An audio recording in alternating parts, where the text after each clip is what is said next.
So I think we have time for maybe one. I might be pushing it to.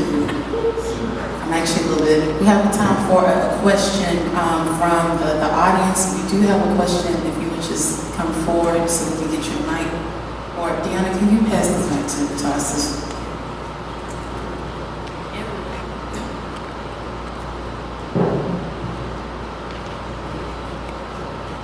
Hello, I'm from this area, and I'm just curious if in neighborhoods where you are developing a supportive environment situation, do you have a recycling? I mean, it's very enough you can't afford to partake of the grain because it's costly. You can only do a little bit at a time, and then can we at least recycle even without getting paid for it?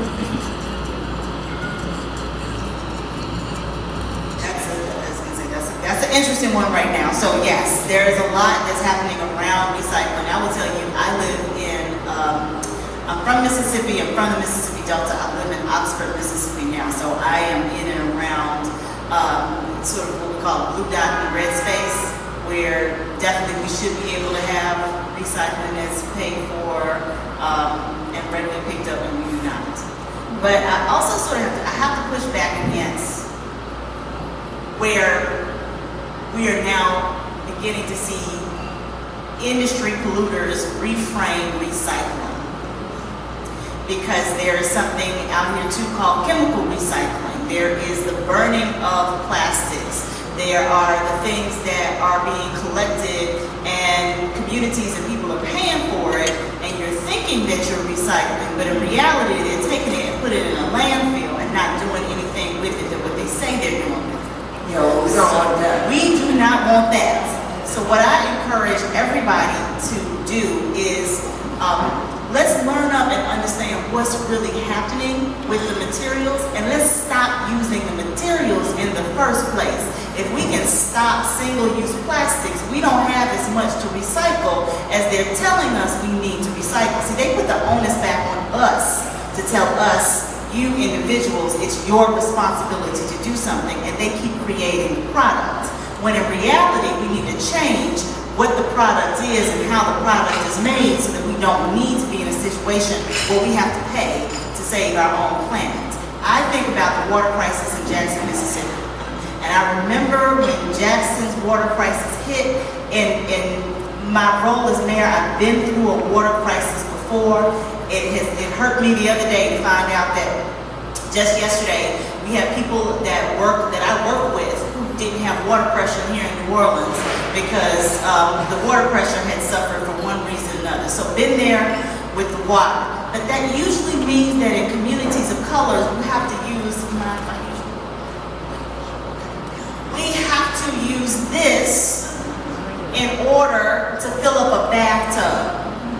Because this is what they send into the communities by the truckloads. So when something happens, when there is a hurricane, when there is a tornado, when the water infrastructure crumbles, then you see people with their smiley, shiny faces come in from the corporate level on a truckload of these, unloading pallets at the local church to tell you to go fill up your bathtub so that you can take a bath with this. How many of these does it take you to fill up a bathtub and bathe your child? And why is it that this is the solution to the crisis as opposed to just fixing the water in the first place or finding an alternative to these little bitty bottles to send into a community? Because after this bottle is empty, the question becomes, what happens to the community that's now inundated with truckloads of these bottles? Then you, the person who has already suffered through the tragedy of a hurricane or a tornado, has to take all of those bottles, and you were supposed to take them to your recycling plant so you can do something with it. It all comes back to you, and that ain't right. So I suggest, and I hope that we are pushing and changing the narrative on how we identify and use single-use plastics, creating pathways where we don't have to rely on these methods to do what the industry knows they're supposed to do in the first place. And they have the innovation to be able to give us some alternatives. Let's find those alternatives. Thank you.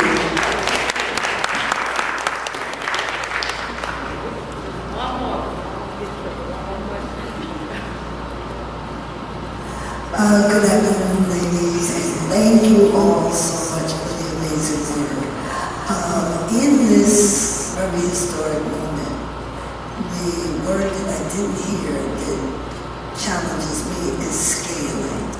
So I'm feeling increasingly like I'm about to witness the next great transfer of wealth, and it's about to pass me. As we talk about working collectively and partnering, and especially for my younger sisters in the room, it's like this is the moment, and we will be out of excuses and rationale. So in our reparations moment and table is critical, and we have not had that specific conversation. So that's what's bothering me. I love the question. I mean, the question gets an applause because this is one of the things that I go to bed with every night. Yeah. And one of the things that I thought about since the beginning, because I could transform how we do business at Department of Energy, which is billions of dollars, right, of transformation. But if I'm telling you to hire a black or brown person or someone from an underrepresented group, if I'm telling you to partner with a minority business, if I'm telling you to partner with a minority serving institution, those institutions and individuals are ready on day one. Folks are going to come back to me and say, I couldn't find anyone, let me get a waiver. Let me get a waiver from this requirement, or I'm doing my best, right? So my challenge is to work on multiple levels. So not only doing the work in the building, and I think we've been successful there, still a lot of work to do there, of course, but to really get out to communities to make sure philanthropy is helping to build capacity so that folks are ready to work with our agencies. Folks are ready to get some of those grant dollars. Communities are ready.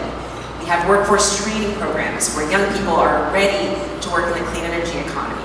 So the challenge is capacity. We are dealing with 400 years of disinvestment, 150 years of overburden in certain communities, right? And disinvestment in those same communities. So we're trying to solve a lot of problems right now.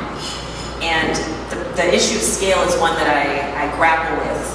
What I can get some solace about is people are like, well, how do you know what you're doing in the Department of Energy is going to last in the Department of Energy? I'm like, you know, I'm not here to just change the Department of Energy. I'm actually here to change the entire energy economy.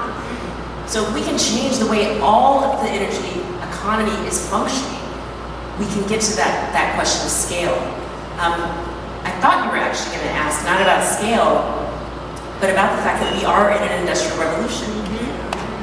So that means that all of the rules that we have created around siting facilities, around impact, those are the same rules we're applying in the clean energy transition. So that's my other challenge.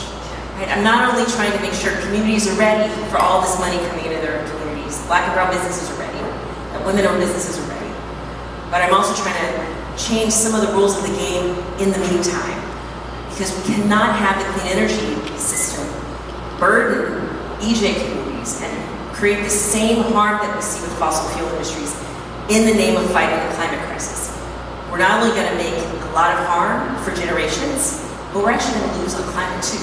Because I've already said people are coming for me. I already know. Some people in this room said, I'm coming for you. No offense, Shalonda. I'm coming for you if you're going to come to my community and pollute in the name of climate. And I said, come for me. Because that's the work we need to do in partnership. So I'm tracking it all and know that we have a lot of challenges ahead of us. I'm gonna quickly attest to that. She's right, because I was one of the, I pushed hard, y'all. I love Director Baker, but I was one of those people. And she, listen, I can speak by experience. She means what she says, y'all. You might not all know me, but I'm serious. So I definitely was one of those people, like, we will push, but I will say that she lives up to her word. And I can see with my own eyes the investment in y'all have been all, specifically with the Department of Energy, they've been all over the country, really looking to invest in Black people. I've never seen that before in my lifetime. So I will say that, go to the website, you can get a website later, and yeah. Okay. All right, y'all. Thank you all so much. This is beautiful, y'all, to see all these beautiful Black people talking about environmental justice. This brings so much joy to my heart that you all supported this event for today. This was our first event of this kind at Essence. So we are so excited. I would be remiss, and she doesn't know that I'm about to do this. I want to shout out Rosemary. I saw you step in and just want to say thank you to the Environmental Protection Agency. Y'all, they've been doing some phenomenal work as well.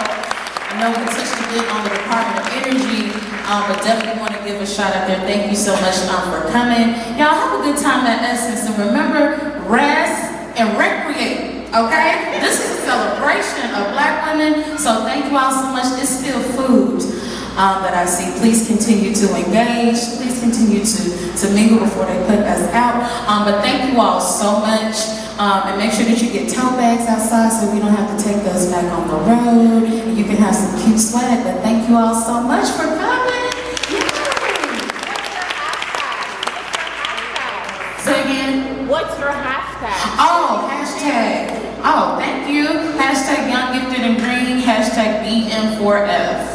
Thank you for that. Yes. If you want the Beyond Petrochemical one, it's hashtag Beyond Petrochemicals, and that's on Twitter and Instagram. I am on all of those at either Heather McTeer or Heather McTeer. Yeah, follow us at Black Millennials 4 Flint. That's the number 4. Yep. Thank you for that plug. Thank you. Thank y'all so much.